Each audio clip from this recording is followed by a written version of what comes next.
La science dans la jungle.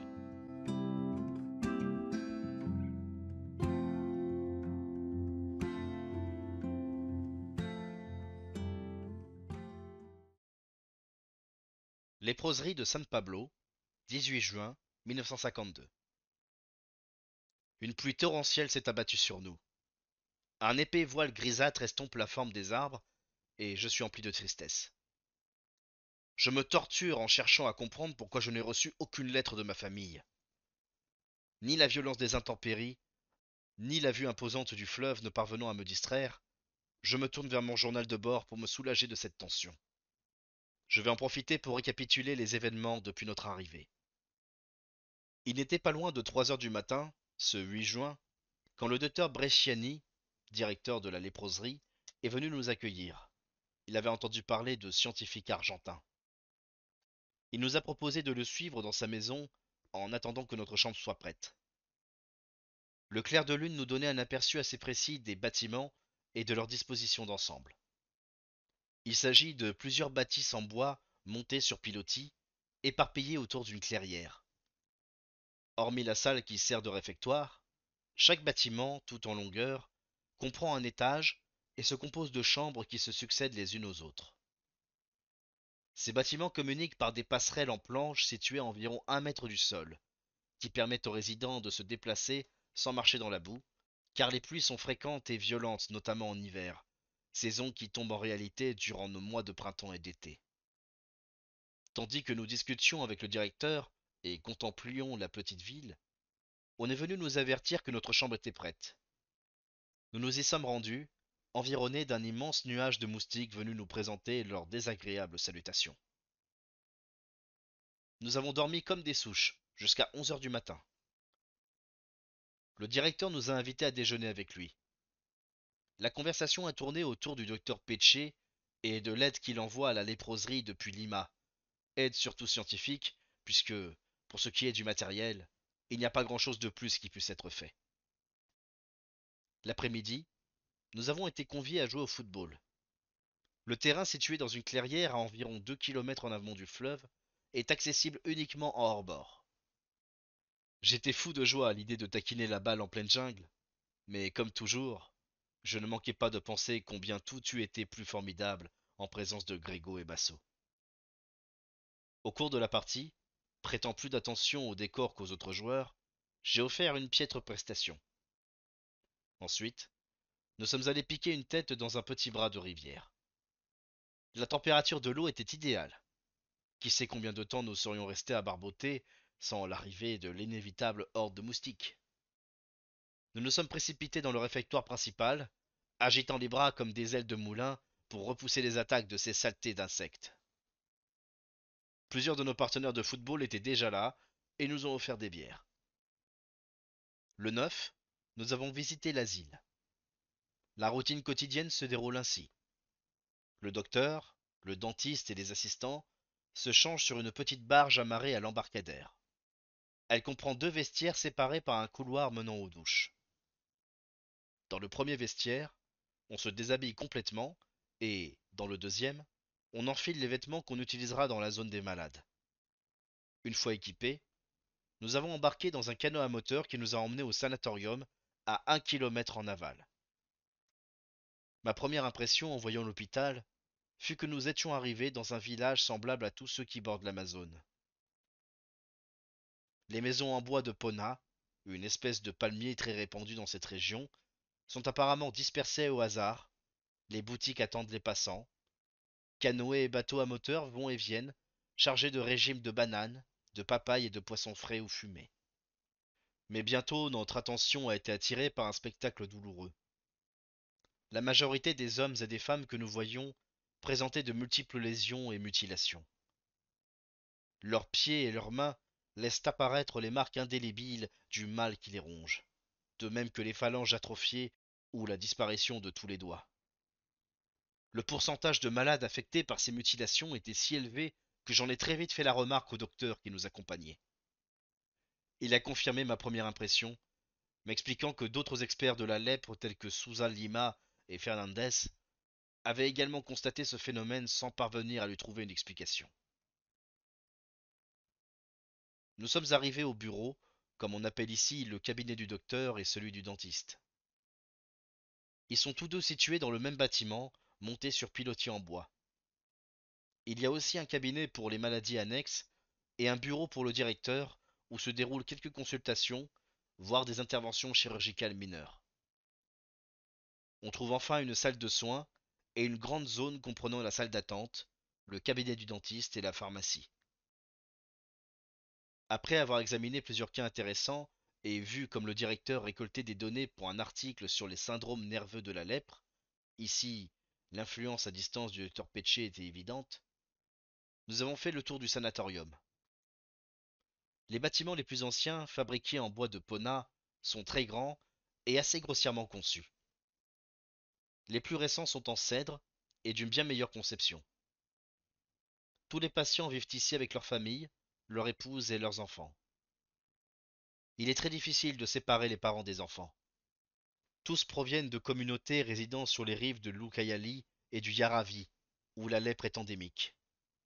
Par conséquent, habitués qu'ils sont à vivre entourés par la maladie, les gens d'ici trouvent normal de vivre en famille et absurde que des inconnus les obligent à se séparer de leur progéniture. Pourtant, la lumière de l'entendement vient peu à peu redresser leurs conceptions confuses et, déjà, nombre d'enfants dont les parents vivent dans la zone des malades ont été accueillis dans la zone saine, dans un centre de prévention où ils sont examinés pour vérifier s'ils sont ou non porteurs de la maladie. Quand ils sont en âge de travailler, ils sont en général intégrés au personnel de l'hôpital. Durant notre visite, nous avons aussi vu quelques-unes des boutiques tenues par les malades. Cela va du magasin d'articles de pêche au bar équipé d'un réfrigérateur pour garder les boissons au frais. D'autres ont débroussaillé certaines parcelles dans la jungle pour y cultiver des tomates, des yuccas, des bananes, et ainsi de suite. Certains se sont tellement bien débrouillés qu'ils ont pu acheter leur propre bateau à moteur. Ce mode de vie indépendant, si différent de ce que nous avons pu observer en Argentine, au lieu de donner aux patients l'envie de partir, les maintient à proximité du sanatorium et du lopin de terre qu'ils possèdent. Bref, de ce qui est désormais devenu leur véritable foyer. Nous sommes retournés nous changer sur la barge, avons enfilé un caleçon et avons plongé dans le fleuve. Après avoir nagé pendant 1 heure, nous sommes allés déjeuner. L'après-midi, nous avons été présentés aux religieuses qui travaillent en laboratoire et dans l'asile pour enfants. Plus tard, nous nous sommes offert une partie de pêche avec l'un des docteurs, attrapant même 4 ou 5 poissons-chats. Nous avons essayé le filet, mais la méthode s'est révélée moins efficace que l'hameçon. Nous n'avons fait aucune autre prise. Le poisson a été servi grillé au repas du soir. Le mardi 10, nous avons travaillé toute la matinée à la léproserie et à midi nous avons joué au football. C'est en jouant que je me suis blessé à la jambe, une simple écorchure provoquant un léger saignement. Ne m'en préoccupant pas davantage, j'ai piqué une tête dans le fleuve sitôt la partie terminée. À peine avais-je refait surface que j'ai senti quelque chose de poisseux frôler ma jambe, sensation aussitôt suivie d'une violente douleur, comme sous l'effet d'une piqûre hypodermique. Je me suis redressé et j'ai levé la jambe en m'exclamant: Ernesto, qu'est-ce que j'ai à la jambe? Réagissant comme toujours promptement, Fusser a arraché le piranha qui s'était planté dans mon mollet, attiré par l'odeur de sang de ma blessure. Nous nous sommes précipités hors de l'eau. Pris d'un fou rire, Ernesto m'a montré un minuscule morceau de peau, de muscles et de poils, resté coincé dans les dents triangulaires du piranha. Le 11, pendant qu'Ernesto se faisait examiner par le docteur Bresciani, je suis resté dans le laboratoire, à étudier des échantillons de bacilles. Le travail se déroulait dans des conditions très rudimentaires. Le microscope, qui n'est déjà pas très performant, ne possède même pas d'éclairage électrique. Les observations se font donc à la lumière naturelle, avec des lentilles de mauvaise qualité. Avec une visibilité aussi faible, la marge d'erreur est très grande. Nous avons parlé au directeur de toutes les difficultés que nous avions rencontrées. Il a reçu nos remarques sans en être offusqué. J'ai bien l'impression que nous ne sommes plus considérés comme des scientifiques, entre guillemets. Cet après-midi, nous sommes allés nous promener. On nous a emmenés jusqu'à une crique dans une petite île. Quand le fleuve est en crue, les lagons des îles se confondent avec l'Amazone. À son embouchure, la crique est aussi large que n'importe quel fleuve d'Argentine, mais elle se rétrécit de plus en plus et se divise en bras qui pénètrent dans la forêt. Notre voyage silencieux parmi les milliers d'arbres qui cachaient le ciel fut une expérience stupéfiante. Nous étions accompagnés par d'innombrables oiseaux de toute taille et de toute couleur,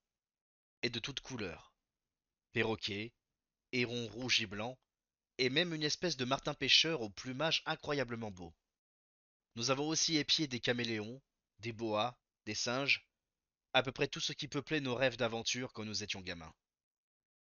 Là où le lagon se déverse dans le fleuve, le gros poisson est à l'affût du menu fretin qui a grossi dans les mares formées à marée basse. Autant dire que cet endroit est le paradis des pêcheurs. Nous n'étions pas équipés pour pêcher, mais il y avait dans le bateau des cannes et des hameçons.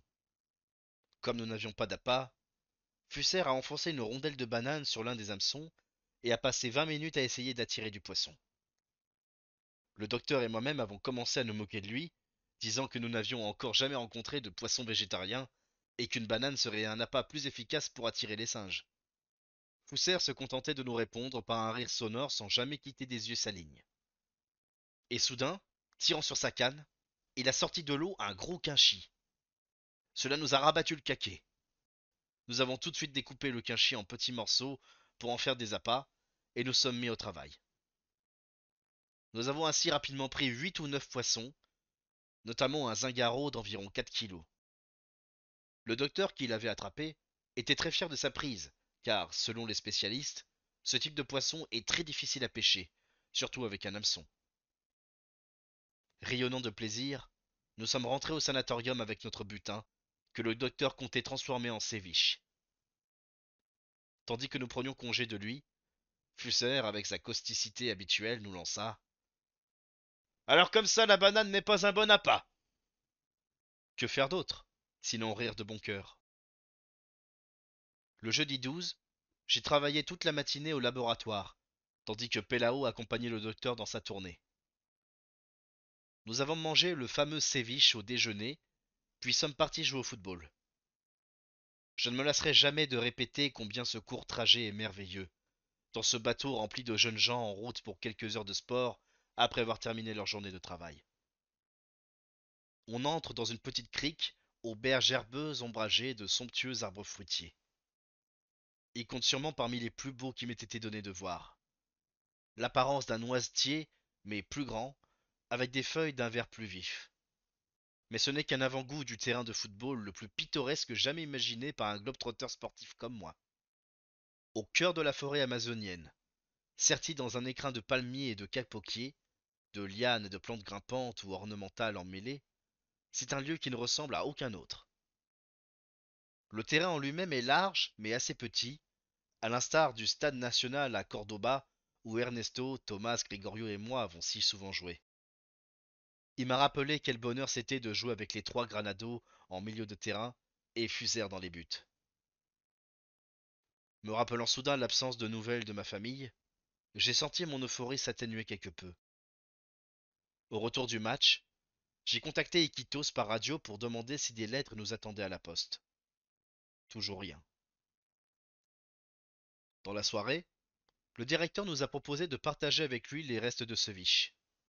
Nous nous sommes régalés. Quand je serai rentré en Argentine, j'essayerai cette recette avec du kingfish. Puis, alors que nous nous préparions à dormir, le dentiste est venu nous voir pour nous inviter à une soirée qui se déroulait chez lui. Lorsque nous sommes arrivés, la fête battait son plein. Un grand orchestre, de guitares et un saxophone, était en train de massacrer une valse péruvienne. En nous voyant, les convives nous ont salués en applaudissant bruyamment, criant et portant des toasts. Les gens buvaient de la bière, du pisco, du vin doux et du bouillon de poulet, dans n'importe quel ordre et en quantité variable. Fusser et moi nous sommes montrés plus prudents, et nous n'avons laissé passer aucune danse. Valses, marineras, poros colombiens, choros brésiliens, mais surtout des mambos et des tangos. Le mambo, parce qu'il faisait alors fureur, et le tango en notre honneur. Le vendredi 13, il a plu sans discontinuer toute la matinée, et nous n'avons pu nous rendre à l'hôpital. À la place, nous sommes retournés pêcher, même si nous nous avions dit que, par temps de pluie, l'eau et la vase se mélangent, rendant la nourriture plus accessible aux poissons qui, par conséquent, mordent moins facilement. C'est ce qui s'est produit. Mais nous avons rencontré un Indien Yagua qui pêchait au harpon. Nous l'avons suivi et observé. Il utilisait de minces harpons en bois dont la pointe était taillée dans un bois plus dur ou dans de l'os. La poignée du harpon est attachée à un morceau de balsa, teint en blanc, en rouge ou en bleu, par une cordelette de 2 à 3 mètres. L'Indien parcourt en canoë les ruisseaux qui débouchent dans le fleuve et, dès qu'un poisson passe à portée de jet, il lance son harpon. S'il fait mouche, il ne perd pas de temps et remonte le cours d'eau, laissant derrière lui s'agiter le poisson harponné. Tandis que l'Indien poursuivait sa traque obstinée, nous avons coupé le moteur de notre canot pour ne pas rompre le silence, et nous sommes mis à naviguer à la rame. Imperturbable, même se sachant observé, l'Indien continuait de lancer ses harpons.